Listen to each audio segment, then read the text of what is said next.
Inside a colonial government office in Hanoi in 1902, ceiling fans rotate slowly over polished wood furniture and maps of French Indochina. On a table in the center of the room sits a grotesque pile of severed rat tails. Well-dressed European administrators stand around the table, staring at the pile in absolute silence. The colonial governor, Paul Doumer, looks out from a black and white photograph, driven by a singular vision. He desperately wanted to transform Hanoi into a little Paris on the other side of the world. From an aerial view of the newly built French Quarter, you can see broad, tree-lined boulevards and elegant colonial villas. The manicured gardens were so perfect that visitors often remarked it felt like being magically transported back to France. But if you look at a cross-section diagram beneath those beautiful boulevards, you will find an elaborate underground sewer system. It was designed as a marvel of engineering and a shining symbol of Western progress. However, a single rat scurrying inside the sewer quickly multiplied into 10, and then into hundreds. Miles of dark, wet, temperature-controlled tunnels now connected every villa and government office. It accidentally became a luxury highway for rodents, linking food sources across the entire colonial capital. A panicked newspaper headline from the era warns of the bubonic plague sweeping rapidly through Asia. The French suddenly realized that thousands of disease-carrying rats were living directly beneath their own homes, offices, and dinner tables. Soon, a team of local workers descends into the dark sewers, carrying wooden clubs and glowing lanterns. They frantically wade through rivers of sewage, killing rats by the thousands, over 20,000 on their most successful days. But the biological math was simply not in the empire's favor. Because a single pair of rats produces up to 70 offspring per year, the exhausted hunters simply could not keep up. A desperate new memo lands on the governor's desk, suggesting a radical shift to Plan B, harnessing the free market. The government officially announces a public bounty program, offering 1 cent for every dead rat delivered to the municipal authorities. However, because the French administrators did not want to handle thousands of rotting corpses, they made a seemingly rational decision. Citizens would only need to bring in the severed tail to claim their financial reward. Down at the busy municipal office counter, a tired clerk continuously stamps payment receipts. Thousands of rat tails flood into the building every single day, prompting the administrators to confidently congratulate themselves. To the colonial government, the terrifying rodent problem appears to be efficiently solving itself. But while walking down a quiet street in the French Quarter, a health inspector suddenly stops in his tracks. A rat scurries past his boots, alive, perfectly healthy, and completely tailless. Then another tailless rat runs by, and then another disappears into an alley. Hidden inside a bamboo cage behind a local home, dozens of rats sit with their tails freshly cut and their wounds rapidly healing.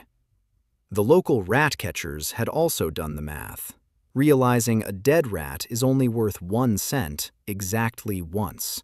But a living rat, released back into the sewers, breeds and produces more rats, each growing a highly valuable tail.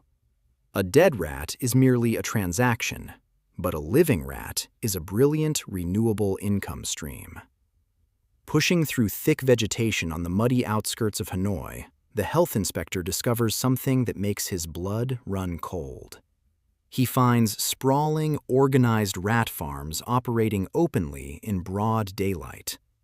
These deliberate breeding operations were designed to mass-produce the exact animal the bounty was supposed to eliminate.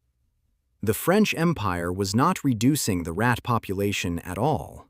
They were actively funding its explosive expansion. A furious new government order is quickly stamped and sealed, canceling the financial bounty program immediately. The rat farmers stare at their squirming inventory, realizing they now hold thousands of completely worthless animals. Doing the only economically rational thing left to do, they quietly open all the wooden cages. As dusk falls over the city streets, a tidal wave of rats pours from every doorway and dark alley. The total rodent population is now massively larger than before the expensive bounty program ever started. The French spent enormous sums of public tax money, and their only measurable result was creating significantly more rats. Deep inside a modern university library, a historian named Michael Van carefully pulls these colonial records from the French overseas archives. He uncovers the daily tallies of rat tails submitted and government bounties paid. It is a meticulous, undeniable paper trail of a powerful empire brilliantly outsmarting itself. A very similar story is often told about a different colonial setting during the British Raj in India. According to a widely repeated account, the British government in Delhi offered a bounty for dead cobras, prompting citizens to secretly breed the venomous snakes. When the bounty was inevitably canceled, the breeders released the snakes, causing the local cobra population to mathematically explode. You can even see this story referenced on the cover of a 2001 book by German economist Horst Siebert, who famously coined the term the Cobra Effect. However, if you open a modern 2025 research report, the Friends of Snake Society admits they found absolutely no contemporary documentation of cobra breeding in British India. The famous snake story may actually be apocryphal, a colonial rumor that hardened into economic gospel over 150 years of retelling. But the Hanoi rat massacre is terrifyingly real. The archives physically exist, and the economic principle it illustrates is devastatingly universal. This same dynamic plays out today inside a pristine hospital in the United States, where a doctor sits at a glowing computer screen. The physician is choosing between two medications for a patient with chronic joint pain, knowing both are equally effective based on clinical trials. One drug costs $50 a month, while the identical alternative costs exactly $500.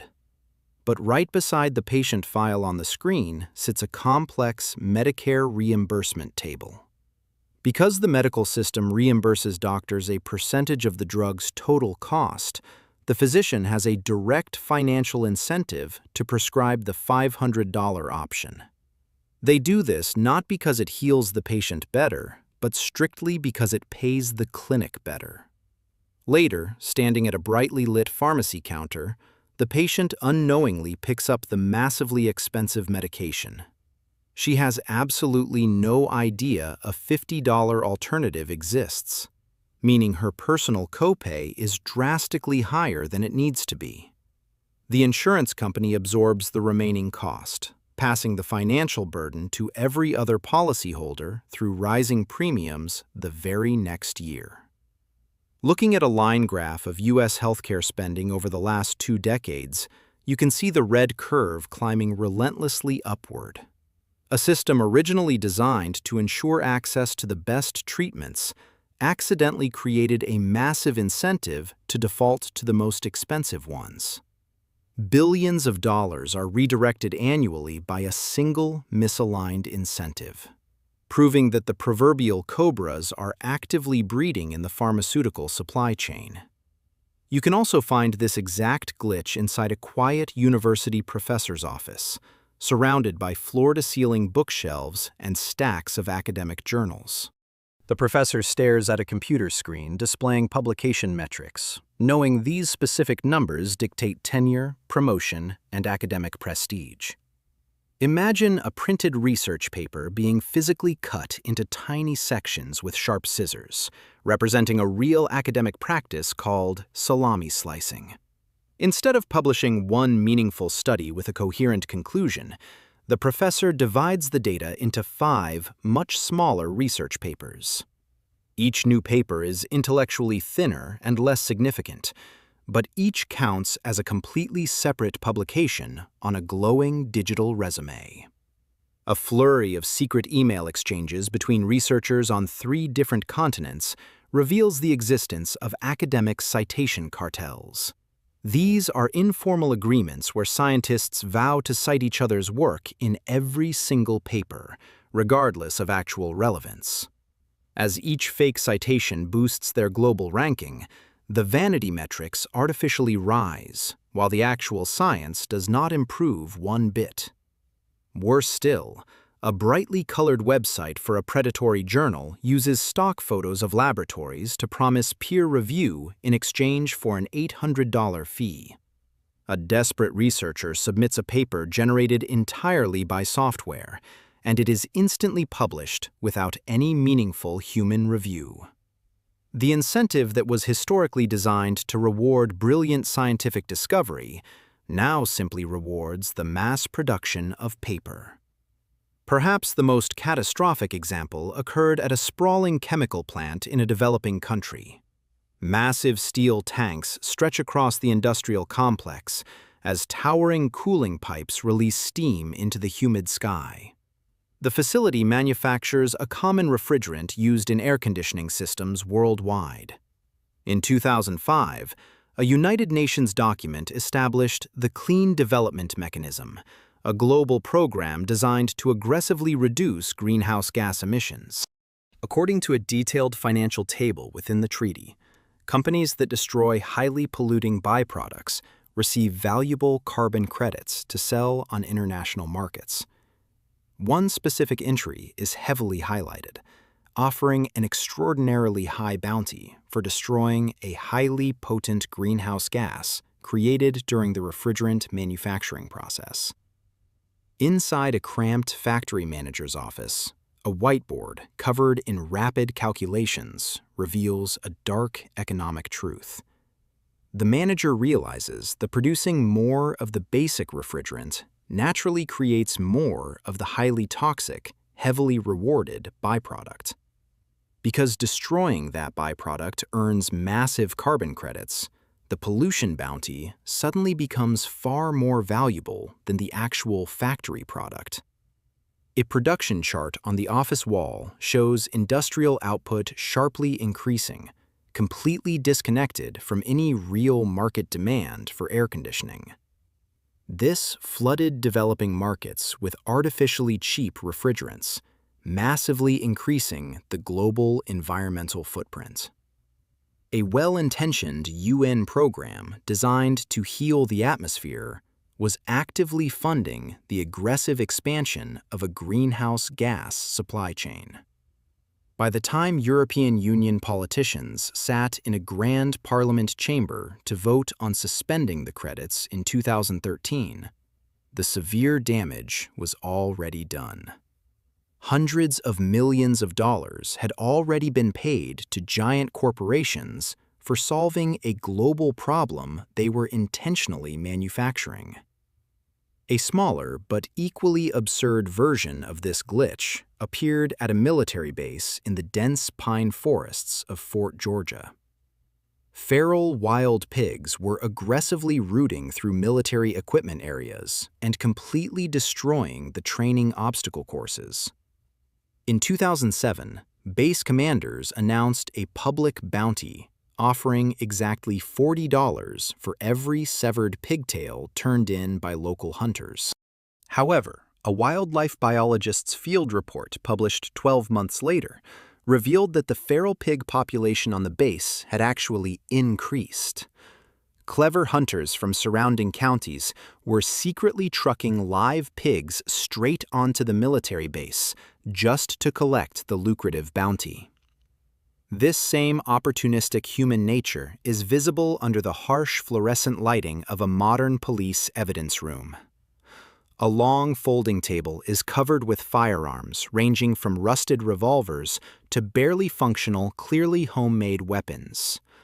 A city gun buyback program offered citizens a gift card for turning in a weapon with absolutely no questions asked, hoping to get guns off the street.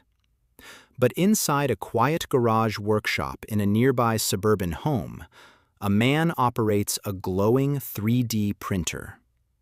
Beside him on the dusty workbench sit 6 crude plastic devices that just barely meet the legal definition of a firearm.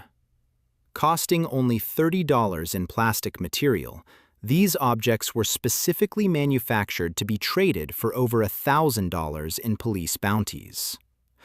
As a local news camera crew films the buyback event, the line of citizens stretches entirely around the city block.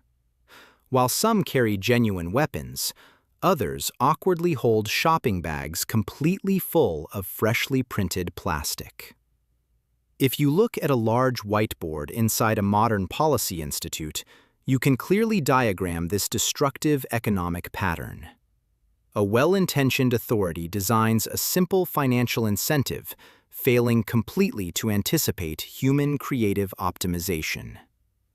The fundamental error of the government is not raw stupidity. It is a catastrophic failure of imagination. The authority draws a straight line on the whiteboard from the problem to the solution. Simply kill the rats, destroy the gas, or buy back the guns. But just below that straight line is a complex, branching tree of chaotic, real-world outcomes. The real world is a complex adaptive system, populated by millions of intelligent agents, each simultaneously trying to optimize their own personal wealth.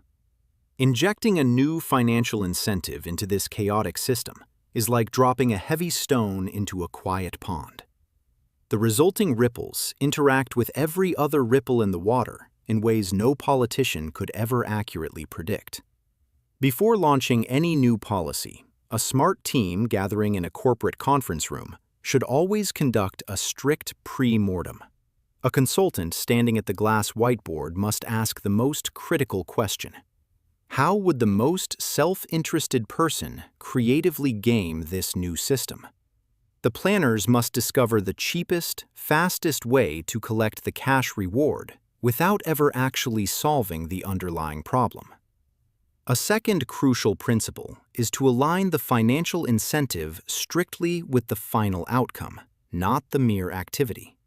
The French foolishly paid for severed rat tails, which was an activity, rather than paying for a measurable reduction in the rodent population.